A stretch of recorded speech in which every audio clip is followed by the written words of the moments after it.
Hey, Maria. Hi, How are you? good, and you? Good. Having a good week so far. How about you? It's getting there. Almost half over, right? Halfway Yes. through Wednesday, we start the downhill slide. All right. It's great to see everybody. All right. I'm not sure who biggest back is, so you need to turn your camera on. Abigail, you need to start class with your camera on too. Remember, that's AIM Academy's policy.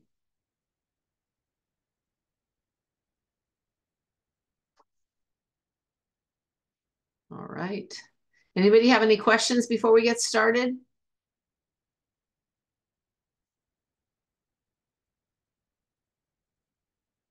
All right. Hold on just one second here.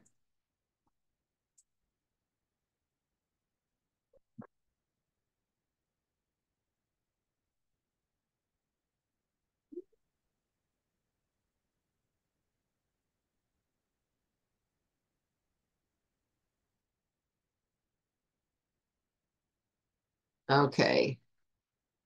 All right. So, Abigail, if you can hear me, I need you to turn your camera on just briefly. I just have to make sure everybody is a student in class. Every so often, we have somebody jump in from somewhere else. If they can get the link, they can join. So, we need to make sure of that.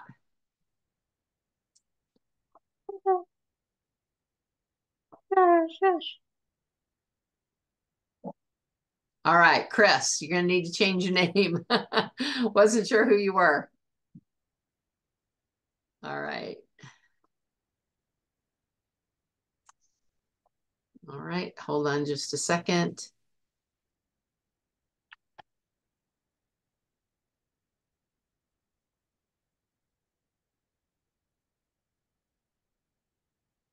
All right. If nobody has any questions, we'll go ahead and get started. Interesting class today. I think we're going to do a case study. So let me.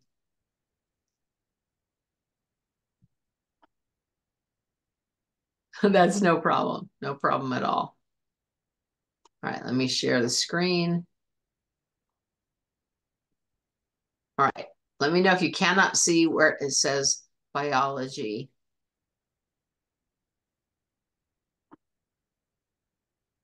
Good. Okay.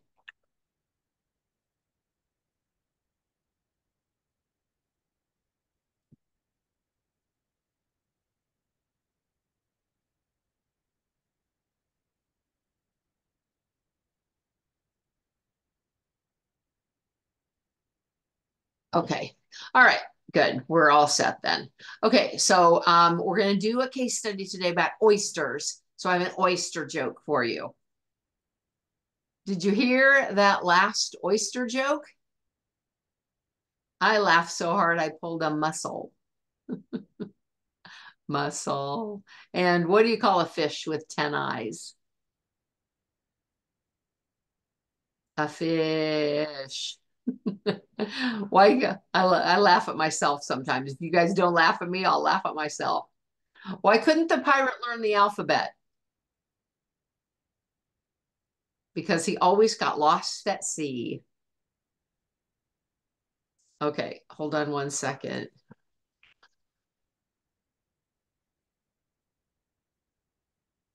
Okay. All right. Terrific. So I want to talk just for a second before we start class about discussion boards and what makes a discussion board work well. So these are a good way for us to get to know each other, for you to especially get to know one another, kind of recreates our classroom experience a little bit.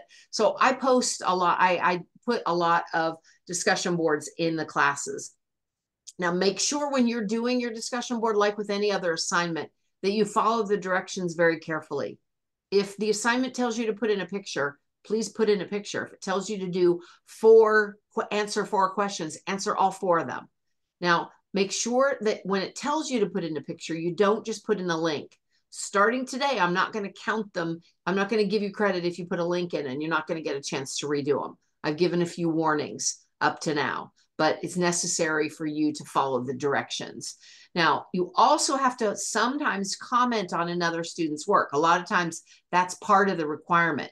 I want you to consider that comment not a way to just meet the requirement, but a way to encourage your classmates. So try to say something that's meaningful. Read through them and say something to someone that gives them some real genuine feedback. So saying something like good job or nice work, that's not really a valuable feedback. So I'm not going to give credit for that kind of thing. I've been grading pretty easily until now, but I'm going to start being a little stricter as we go. Also, make sure that you have to have your own comment. You have to add your comment right after you submit your own assignment. You can't do them like hours apart. Once anything is submitted, it comes to me for grading. And if I grade it before you put the comment in, you won't get credit for the comment. So don't put your own post and then come back days later and think you're going to do a comment. Okay. Anybody have any questions? Oh, the other thing is if you're the very first one to respond to a discussion board, then there's nobody there for you to comment about. So you don't have to. You don't have to come back later. I'm not going to deduct points for that. So you'll get the points even if you don't do any comment there. Okay. All right. So last week we were talking about symbiosis, and we talked about this fish, these cleaner fish that have this symbiotic mutualistic relationship with other fish. And I wanted to give you guys a little bit more information about them because I think they're pretty fascinating. The way their mutualistic relationships are very complex. All right. So these are the cleaner wrasses, and they have a mutualistic relationship with larger fish. And often we call these larger fish clients. So when I say client, what I'm talking about is the big fish that's getting cleaned. So the cleaner wrasse, clean the clients by eating parasites and dead skin off them. Now, remember that these clients also have a mucus coating on the outside of their body to protect them from the water. And sometimes these these cleaner fish will take a bite of the mucus on the outside. Well, what do the cleaner fish get? They get a meal. What do the big fish get? The clients, they get cleaned. They get the parasites taken off of them. And usually these cleaner fish will work either in a male-female pair or in a group of females that has one dominant male in charge. And they set up cleaning stations on coral reefs where these client fish will come just to be clean. Think of it as a car wash, like they're setting up a car wash on the coral reef. And these stations will attract various species, including predators that might otherwise eat them. But in this context, when they're there to be cleaned, the predators remain peaceful. They don't eat the cleaner fish. Now, to let the big fish know that the cleaner fish are ready, that the car wash is open, they often will do a little dance. So they either move side to side or they move their bodies up and down to let everyone know that the car wash is open. They're ready to go. Now, research shows that these client fish, the bigger fish, actually come to prefer certain individual cleaner wrasses over others. They learn that one does a good job. That one hurts me. That one is very gentle, but that one, doesn't clean me quite as well. So sometimes these cleaner wrasses get a reputation for being better, and they'll get more clients as a result. So these cleaner wrasses have very complex social behaviors. They can tell what their clients need, and they change the way they behave, the way they clean based on what they need. And they tend to spend more time with high value clients, ones that offer them more food, ones that have more parasites on them for them to eat. Now, these cleaner wrasses, they interact with tiny, tiny fish like little gobies, all the way up to very large predators like moray eels. Even sea turtles and manta rays sometimes visit these stations in order to be cleaned by these cleaner wrasses. Now, here's where I think it gets really interesting. Cleaner wrasses don't always play fair. So sometimes instead of just eating the parasites, they will sneak a bite of the client fish's protective mucus. Now, that's nutritious for the wrasse, but it's harmful to the fish. Scientists call that cheating. So if they cheat too much, those clients will just swim away and they'll go to another cleaner fish. Now that leaves the cleaner wrasse without a food source, and it leaves the whole little cleaning station, all the fish that are involved, without food. Now, males have been known to punish females who cheat by biting them after they do so. And they'll punish females more severely if those females drive away bigger fish. So basically, the tastier and the more nutritious the meal was, the more punishment this dominant male will dish out. And male wrasses will punish larger females more severely than the small ones. Well, that's because cleaner wrasses can change sex. They're all born female. Some of them change to be males after they're born, but they all can change at any point in their life. So larger females are more of a threat, because if a larger female changes to a male, they now become a reproductive competitor.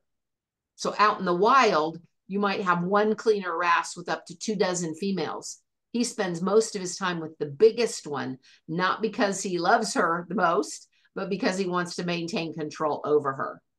And another really interesting thing about them is these cleaner wrasses are more likely to take that mucus to cheat. In other words, when they think that that dominant male isn't watching. So they're sneaky. They look and they say, oh, he's not looking. I can cheat now. I can take some of the mucus off of this fish. Now stop and think about that for a minute. Think about the kind of thought process. We don't tend to think of fish as being very, having a very high IQ, but there's a lot of complexity in that. So these females may cheat more when they're stressed out, like during breeding season. They tend to cheat more when they're in an area where there aren't other cleaning stations. So there's nowhere else for these big fish to go. So if they're in a smaller section of the reef, kind of hidden, that they'll cheat more as opposed to when they're out in the open where everyone can see them. It's pretty fascinating, the complexity of that mutualistic relationship. All right, moving on now. We've been studying about ecology, which is the study of the interactions between organisms and between organisms and their environment. So today we're going to do an ecology case study about the Chesapeake Bay ecosystem. So this is an aquatic ecosystem. That means relating to water. Aquatic means watery. So this Chesapeake Bay is a watery ecosystem. And of course, the story is true. This is actually going on right now. The data that I'm going to give you is straight from the Chesapeake Bay Foundation, but we've changed the names of the people who are in this case study. And this case study presents the dilemma facing government officials, agencies, communities, and economic interests around the Chesapeake Bay as they seek to ameliorate the bay's environmental degradation. Let's talk about what all that means. So degradation means, things are going downhill. They're going badly. They're degrading. So the environment of the bay is degrading. This dilemma, they're trying to find ways to ameliorate that degradation. So what do you think ameliorate means? Bethany, you're kind of going in and out.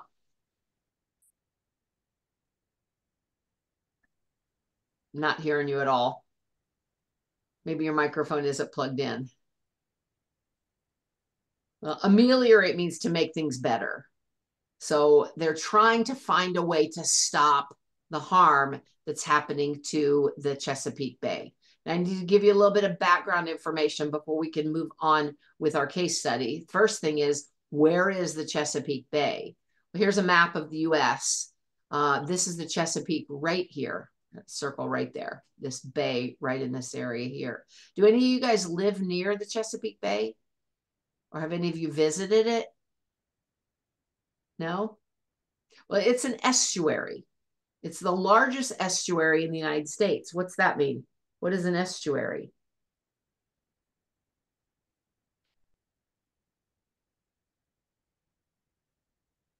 Anybody know what an estuary is?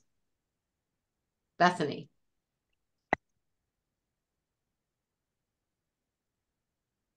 No, something's still not right. Try unplugging your microphone if you can and plug it back in, or you can type your answer in. That's fine too. So an estuary is where the river meets the ocean, basically. It's got both salt water from the ocean and fresh water from the river, and they mix there. The water itself is called brackish water. So an estuary is the place. Brackish is the water that's in it. So let's zoom in and take a look at this Chesapeake Bay. So it's in this blue right in here.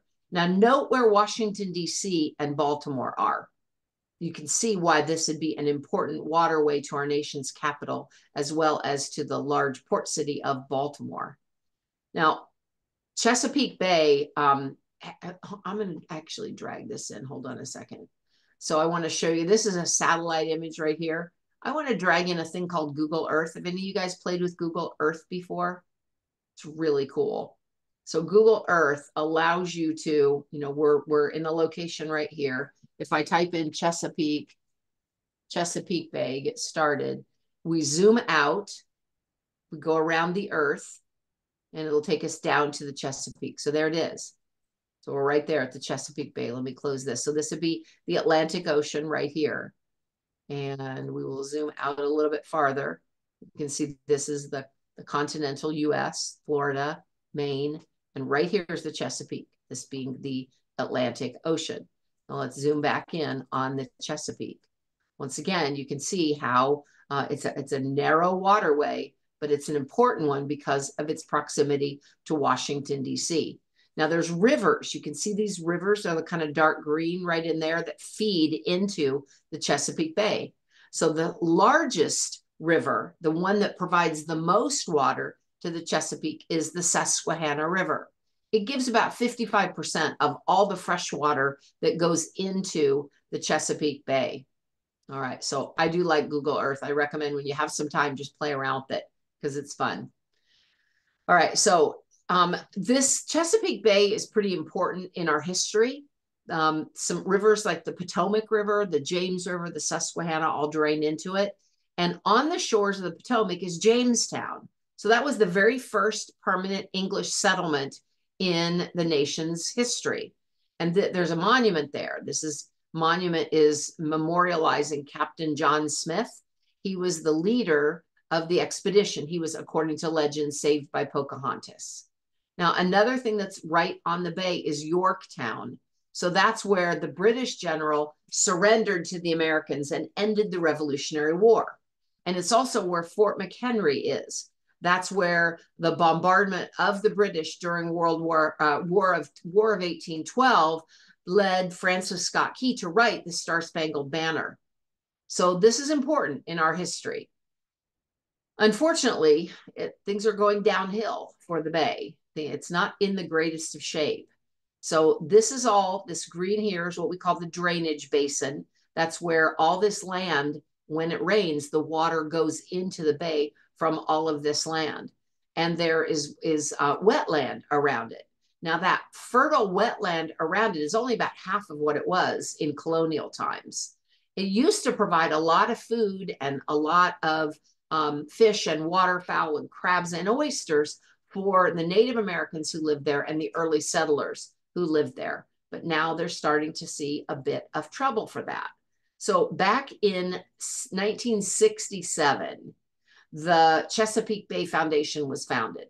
They knew that the bay was having some trouble and they founded this foundation to try to repair it. They did their first State of the Bay report back in 1998, and it grades the bay based on the best available information in 3 different categories. So if you had to think about it, what areas do you think they would be giving it grades based on? What are the major categories of things they would be looking for to say, yeah, this is good, or yeah, this is not good? Maybe the quality of the water. Yeah. So not just water. You're right, Luke, but not just water. Basically, the quality of the ecosystem. And that depends on pollution, right? So they're looking at the quality of pollution and habitat. So you really got 2 of those wrapped up in your answer. We're looking at the land area, the habitat, and then the pollution that would be affecting the water as well as affecting the land. And what else is in the water? What's in the water? Fish. Yeah, fish. So they look at fisheries In other words, the fish that are being farmed out, that are being caught and sold. So they're looking at those fisheries. And they measure it to give it a grade. They measure it against the healthiest Chesapeake they can describe. So when Captain John Smith was first there, he wrote a lot in his journals about the bay. So we know what it looked like. We know what it seemed like during the time that he was there. And that's what they compare it to. So that would be an A+, what it was like way back then. Now we'll go to right here. We will go to 2010. So that's where our case study is going to take place. 2010 State of the Bay. Look at the score that it got in 2010. The overall score was 31. So that's a D- or D+. Now that indicates to us that the bay has some serious environmental problems. So I want to look at those three categories: pollution, the habitat, and fisheries, and see how it lines up in all of those. Bethany. You're going to have to type your questions, Beth. I'm sorry. All right, so again, we've got an overall score here, lowest and highest grade. So let me show you the chart right here. So the highest here would be 100. That would be pristine. Pristine means the way it was back in the early 1600s. So yeah, the 31 really, I don't think should be a D. I think it ought to be an F, but that's, that's how they grade it. They grade it with the 31 being considered a D+. All right, so here we go again. The overall score is 31 out of 100. So looking at pollution, is there any good news in the pollution? No, there's no good news at all. We got D's and F's for all of our scores. Now this +1 and -1, +2, -1, +5, -1, that is how it compares to 2008. So in 2 years' time, what has happened? Well, the dissolved oxygen, let me zoom in so you guys can see this a little bit better. There we go. So this is nitrogen and phosphorus. N score is nitrogen, P score is phosphorus. Again, these are all out of 100. So 16, 23, 16, 19, 28. These are all not great. They're not great scores. They've gone up a little bit in the area of water clarity and dissolved oxygen, to only 1 in toxics, and they've gone down in nitrogen, stayed the same in phosphorus. All right, so let's take a look at the next category then. That would be habitat. Zoom in on that. So you can see habitat, forested buffers, that's pretty good. That's pretty good. That a forested buffer would be plants in between the water and the land. So the buffer would be that area in the between the two. So they're forests, those are pretty good shape. They got a 58 score of that one. Underwater grasses, D-.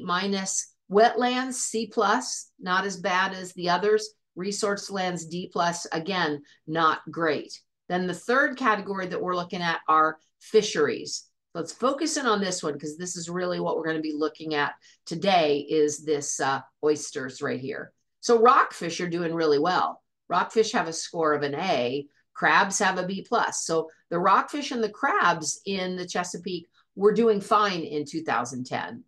The oysters, pretty bad. Their score is only 5. And shad, another kind of fish, has a score of 9. So those are both in pretty bad shape.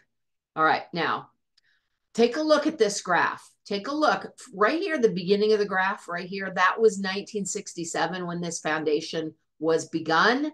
And then right here would be like 1970, right in this area here. You can see a very slight decrease, continues very slightly decreasing until 1983 when the very first Chesapeake Bay Agreement was decided on.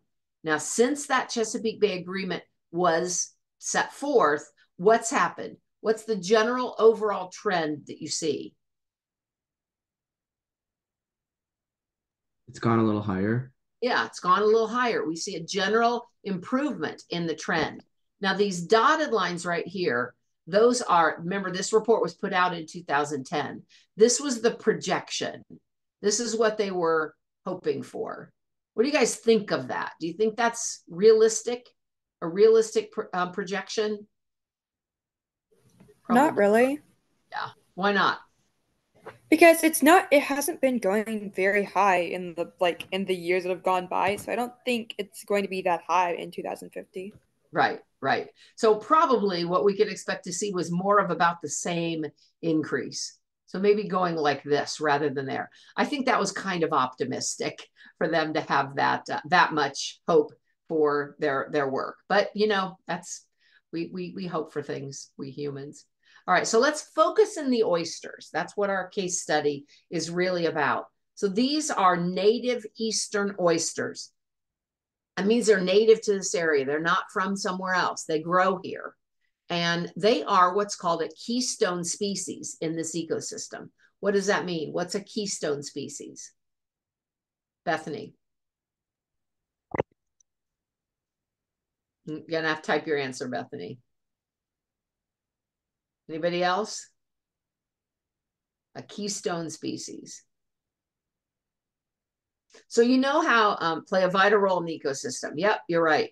They play almost the ecosystem depends upon them. It's built on them. So if you've ever seen an archway, especially a stone archway, there's that triangular stone at the top. Looks about like this shape. It's called the keystone. And if you pulled that stone out, the whole archway would collapse, wouldn't stay up anymore.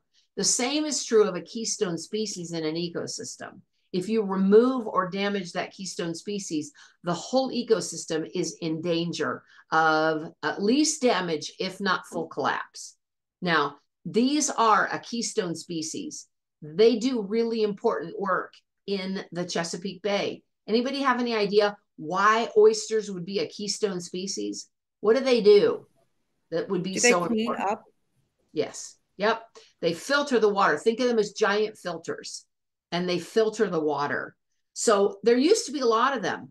In fact, even 100 years ago, ships had a hard time navigating because the oyster reefs were so big. So 100 years ago, there were a lot of them. They were the nation's primary producer of oysters. So there were a lot of them. Back in 1889, you know, oysters were a big part of the economy of the area. Now, today, that's not true. Most oysters in American restaurants and supermarkets come from either the Gulf of Mexico or the Pacific Northwest. So take a look at what's happened to oysters from 1880 to the present. So take a look at the title, Oyster Harvests in the Chesapeake Bay, 1880 to present. Okay, what's on the x-axis on this graph?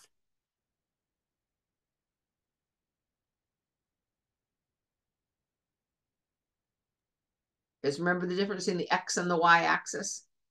Yeah, Chris, good. It's per year. The years is what's on this X axis. So the way I remember when I'm looking at a graph like this is I picture the letter Y, like right here, the Y with a long tail. That's the Y axis. If you can remember what the Y axis is, you can remember that this one is the X axis. So on the X, we have the years, and it's every 10 years.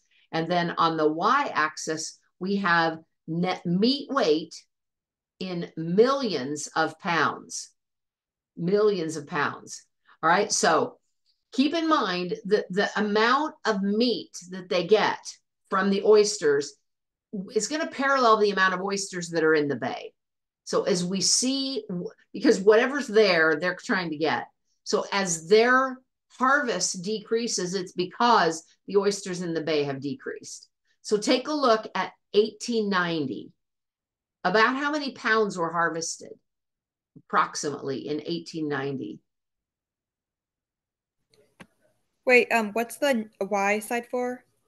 The Y is meat weight in millions of pounds. Okay, so about how many pounds? 80 million pounds. Somewhere between 80 and 100 million. Yeah. And good that you put million in there. So it wouldn't be enough to just say 80 or 90. We need to have that million because this whole graph is in millions of pounds. All right. So we got, let's say 80 million pounds in 1890. What about 1920? 30 years later. How many million pounds? Yeah, about 60 million. Yeah, very good. What about 1930, 10 years after that? Now it's down to somewhere between 30 and 40 million. How about 1990?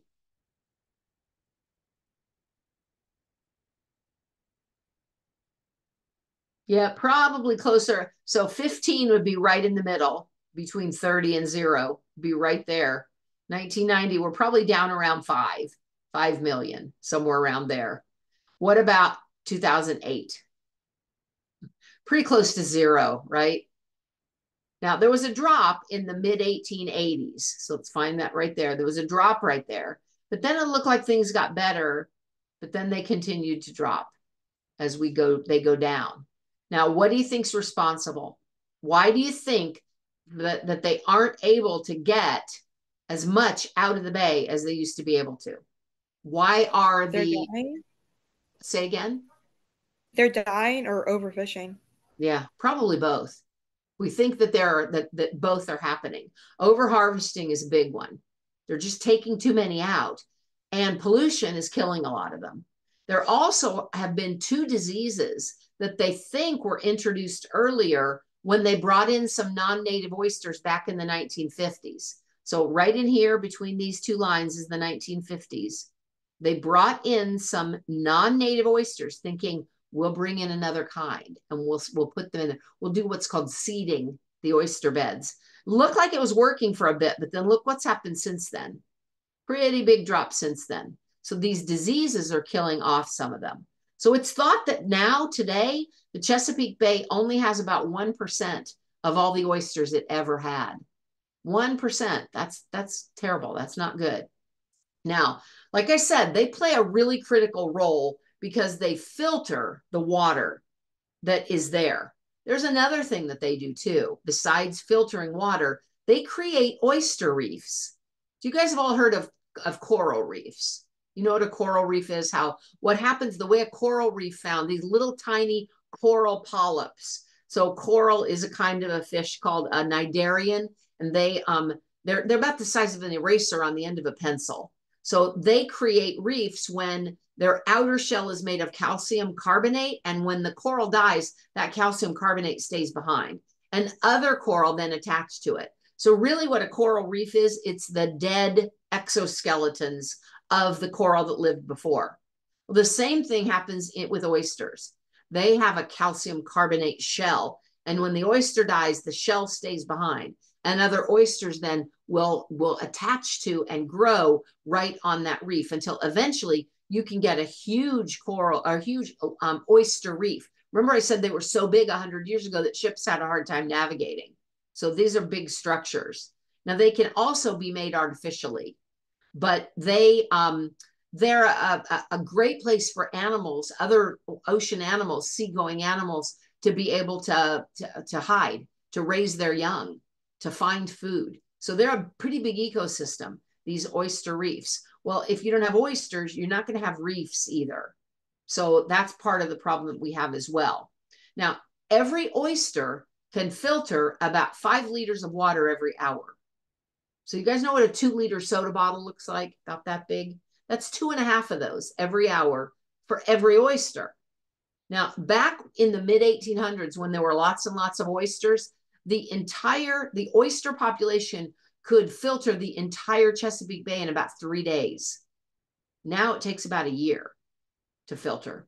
Big difference now. Now, on the human side of the equation, we've also got a lot of trouble for people because of the loss of the oysters. There was a whole industry that was built on taking oysters out of the water and selling them. Now, that whole industry is collapsing. There was a whole culture, they called it the waterman culture, and it was, a people who lived a certain way and lived on their boats, lived from their boats, got their money from there. So the whole thing is at risk now. Now, faced with all these problems, the authorities decided that they were going to try to transplant non-native oysters into the bay waters. So remember, things looked pretty bad back in 1910. Well, the first time that they put these transplanted oysters in the water was 1914. So let's look at the graph again. Find 1914 and tell me if you think it worked.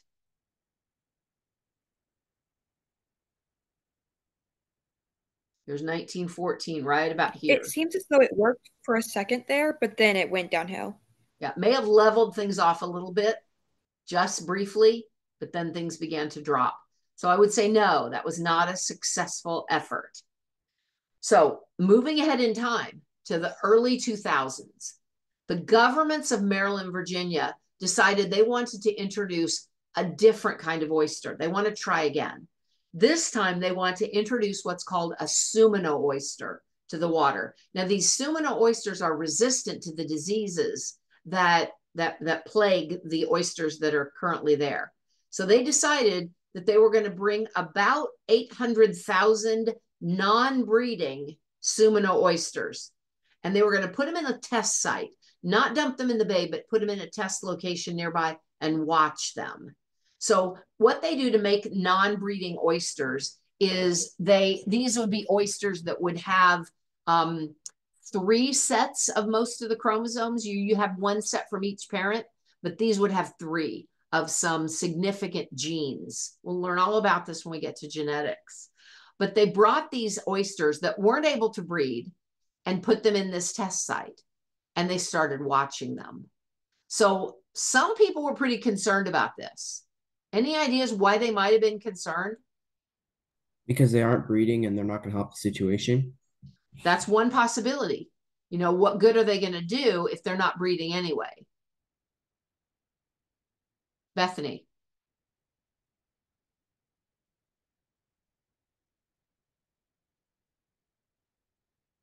Type in your answer. They could affect the ecosystem in some other way, right? You're bringing in a non-native species. Who knows what it's going to do? One other possibility. Remember, I said that our fish, the cleaner fish, can change gender. They can change from male to female or from female to male. Well, we've known situations where organisms that were infertile reverted to a reproductive state, and now they're able to breed again. How many does it take? 2. It takes 1 male and 1 female, especially when you're talking about an invertebrate like an oyster. They're going to have lots of offspring. So it might not be very long before they had an actual breeding population in the bay. Now, what they call this when they put in hatchery-grown oysters is seeding. And there were a lot of concerns that this could really change the ecosystem in a lot of different ways. All right, now let's look at the actual case study. So take ourselves back in time right here to 2010. The state of the bay is at 31 right there. Health of the bay isn't great. Things have gone up a little bit. They're improving, but they're improving really slowly, much too slowly for a lot of people. So we're going to imagine here that we are watching in on a senator from Maryland. He just hung up his phone. He had just been talking to one of the people in his state. He talked to many that day because today was the day of the vote. And he was what's called the swing vote, which means whatever he voted for, half the people were on each side and his vote would make the decision. So there was a bill that they were going to vote on, whether or not they were going to put these Sumino oysters into the Chesapeake Bay. We've been watching them in the test site. We want to put them in the bay. Some people said yes. Some people said no. He had the decision to make. Talk about pressure, right?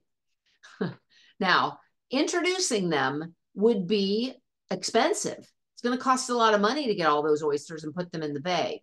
And there were some risks involved. But of course, there are risks to do nothing. So environmentalists felt that they were pretty divided. Some environmentalists thought we got to clean this bay no matter what, so we should do it. Others thought, no, what we want is pristine. We don't just want clean, we want pristine. Pristine means pretty close to its original condition. Clean just means free from impurities. So pristine's way better than clean. Now, some of them demanded that we've got to do something.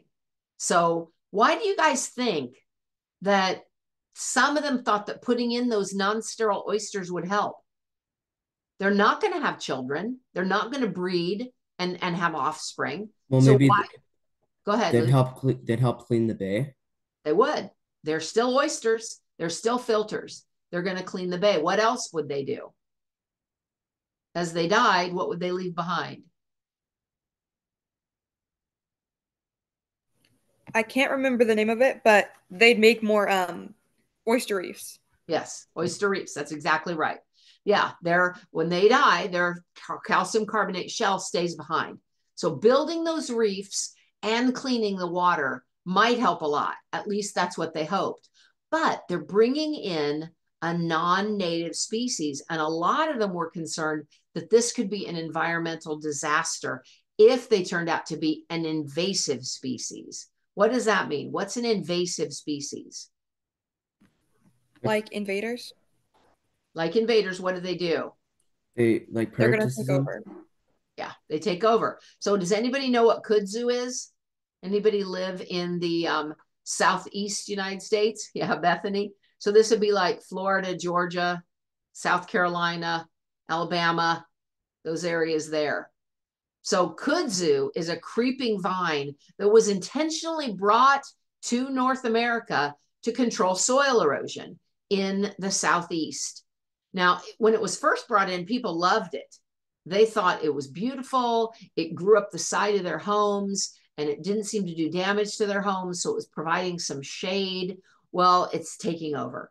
Has invaded and it's taking over, and it is actually consuming the South at about 120,000 acres every year that are being covered by this kudzu. Huge, huge swaths of land. Lots of power lines are being destroyed. Buildings are being damaged. And the native vegetation is being choked out because the kudzu is taking the resources. It's taking the sunshine. It's taking the water and the nutrients that would be in the water. So this is an example, and we have many in our country, of non-native species becoming invasive. So putting in these non-native species is not always a good idea. So back to our Seminole oysters. So they've been doing these tests at the test site, and so far, so good. It looked like everything was going to be fine. But the senator knew that there were concerns that just a couple of those oysters might be fertile. They might proliferate. They might force out the last of the eastern oysters. They might even breed with the eastern oysters and have a whole, new problem there. Who knew what that could do to the already damaged ecosystem? So Ben looked out his window. Our senator looked out the window and he saw signs. Some of the signs said, let the Seminole clean the bay. Others said, putting in the Seminole would make the situation worse. There were a lot of people who were really concerned, who had been calling him all day. Some of them had been owners of fish markets, and they were concerned because, the rockfish are fine and the crabs are fine. What if you put these Seminole oysters in and they damage the rockfish or the crabs? You're taking away what fish we still have to be able to sell. And maybe the quality of these Seminole oysters is not going to be good anyway. So maybe people won't want to eat those. If we catch those and try to sell them, maybe they won't appeal to customers. The owners of charter boats, they wanted the water to be clean. People will rent these charter boats to go out to go fishing. People want to fish in clean water. They don't want to fish in dirty water. Putting in these Seminole oysters might clean the water, so that might be a good thing for them. Then there were people who had business interests who said, instead of spending all that tax money to bring back the oysters, let's build up this land and bring economy improvements into our area by putting more homes in, some summer homes, maybe some condos or apartments or retail shops. That might bring much needed money into our area. The land is worth a lot of money along the Chesapeake Bay. So they, that was a concern. And to make matters worse, the state of North Carolina was threatening a lawsuit. So look where North Carolina is compared to where Maryland is, the red right there, and where the Chesapeake Bay is. Why do you think the people in North Carolina were concerned? Why might they have been so concerned they had a lawsuit to try to prevent putting the oysters in? Yeah, they're very close to it. What is that? What might happen because of that proximity? The damage that the oysters that they put in might go to the North Carolina waters. Yep, If it causes a problem, that problem is going to spread. If those non-native oysters become or are proved to be invasive species, or they damage the ecosystem in some other way, that's not going to stay in the Chesapeake. It's going to spread down to the area of North Carolina. Now, the people who were in Maryland, a lot of them were also pretty upset because they were going to bear the cost of putting all these oysters in. And if it works, everyone is going to benefit. Virginia is going to benefit. North Carolina is going to benefit. But they said, we're spending the money and everybody else is going to benefit. So not all of them were very happy about the situation. Now, this last phone call had been people who were desperate. They were threatening to take matters into their own hands. They were threatening to dump imported oysters, non-sterile ones that could reproduce, that could spread into the bay. They said, we've been debating this long enough. We've got to make a decision. So our senator left his office and walked down the echoing hallway to the chamber where he would have to cast his vote. All right. Now, if you were the senator, how would you vote? I vote yes. I vote no to putting the Seminole oysters in.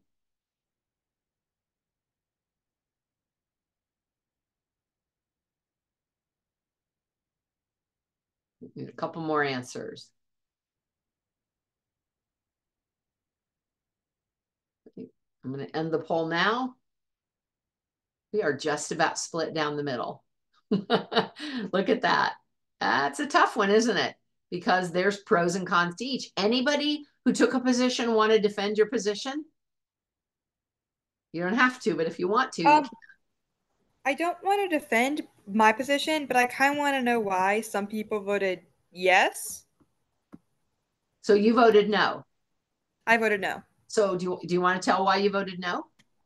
I just feel like there's a better, less risky way to clean Chesapeake Bay Okay.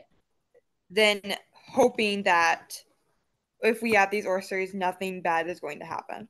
Okay. So anybody who said yes, want to tell why you said yes? All right. All right. Well, let me do devil's advocate here. If I lived on the bay, I would want that water clean. And I would say, okay, when we look throughout history, this has been, a bunch of years now. It's been 100 years that we've had dirty water. We need to do something. What we've been doing isn't working. Let's do something. That's the alternate position there. All right. So what are some of the other options? Abigail, you said there are other possibilities here, other things that we could do. What else could we do? Luke?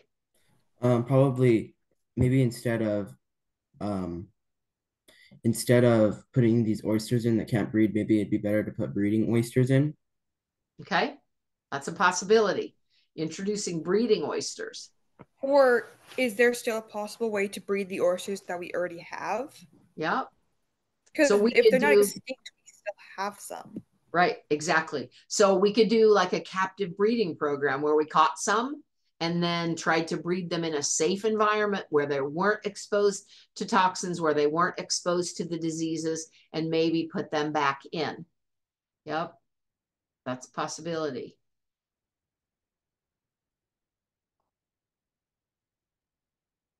All right, so another option would be to really leave the oysters alone, but put the money into removing the pollution from the sources that are entering the bay. That might help. Or we could invest the same money, those tax money, into other ways to develop the economy, like we were talking about some of the people wanted to do before, building up areas that would bring in revenue to the area. All right, so what actually happened? The officials decided against introducing these Seminole oysters. They decided instead to focus their effort on native oyster restoration. So what they decided to do was just what you guys were saying. they decided to try to have some captive breeding programs to try to bring more oysters in. Actually, people in the area were helping themselves. They had like oyster little habitats in their homes, in their yards, on their land, and they would try to grow them in cages and then put them back into the bay when the time came for them to be grown, to be big enough. So those efforts continued. So let's look again at the health of the bay. Remember, it was a 31 in 2010. Look at 2022. This is 2 years ago right now. It's a 32. So have their efforts been working? Not really. Unfortunately, the efforts that they're doing are not really working. We have to remember, though, especially when we're changing something like a big ecosystem like this, change often happens really slowly. If we look at the state of the bay from 2022, and remember, it also shows us the change from 2020, we can see what's gone up and what's gone down, what the grades are. This is a little easier to look at. The state of the bay report changed. Now, what's interesting is that in both 2020 and 2021, there were record oyster reproduction years. Virginia and Maryland both reported the highest number of juvenile oysters they'd seen in 30 years. And there were several years of below average death from those diseases and from those predators. So why do you think we don't see more of an increase? If there's more babies being born, more juveniles in the water, and disease is down and predators are down, why aren't we seeing the numbers go up? Because they're being killed. Yep, they're being over harvested again. You know, we got people here who are dependent on these oysters for their living. And when the oysters are there, they're going to take them out of the water. Plus, we have to remember that an oyster reef, like a coral reef, takes years to develop. So just having a couple good years isn't enough. Even 10 good years isn't enough for those oyster reefs to build. It could take 100 years for the oyster reefs to build up in time. And right now, there just aren't enough oysters there to leave behind the shells in order to build back up that reef. So it's you know, there's a problem. Now, part of the problem is the pollution. We talked about that. So let's look at the other problems besides the lack of oysters that's contributing to the problems in the bay. So there's 3 terms that we use to talk about the geography of an area.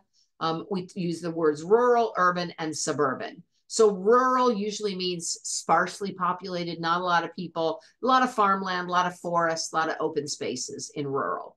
Urban means city, big population, a lot of tall buildings, infrastructure, cities, think cities. And then suburban would be like a residential area that's on the outskirts of the city. Sometimes they're called the suburbs for suburban. So these have a lot of single family homes, shopping centers, and schools. Usually people will go into the city to work. Now you'll find all 3 of these around the Chesapeake, and they all 3 in different ways play a role in the pollution of the Chesapeake. So one thing that happens in the city is there could be runoff from the city. So when they, you know, when anything goes into the water or into the land, it makes its way into the water. The same thing happens with a suburban area. Somebody puts pesticide on their lawns, puts herbicide, uses fertilizer. Any of that is going to go right into the water source. The biggest problem, though, is agriculture. So the farm animals contribute because they when they excrete their waste products, they put excess nitrogen and phosphorus into the land. When the farmer uses fertilizers and pesticides and herbicides, chemicals that they use for growing crops, what goes into the land when it rains is carried into the water. Now, the primary pollutants are nitrogen and phosphorus, and those come primarily from agriculture, from lawn fertilizer, from pet waste, and from emissions that come out of cars. When it rains, those make their way in. The State of the Bay report says that more than 90% of the pollution comes from agriculture. So they have to start investing in some ways to clean up what's happening to the farms. Once again, though, individual farmers might not necessarily want to be doing that. Cleaning is an expensive undertaking. And, you know, when you have something that works, it's hard to convince people to do something else. So we'll see, or we're watching the, I've gone to the Chesapeake Bay. I don't live very far from it. I've gone there. It's not the most pleasant water to be in. I don't like kayaking in the Chesapeake. You know, it's not the most pleasant. So, yep. All right. We are at the end of the class, end of time. Anybody have any questions? All right. Thanks for your participation. Good discussion today. All right. I'll see you guys next time. Have a good week. Have a nice day. Thank you. Bye.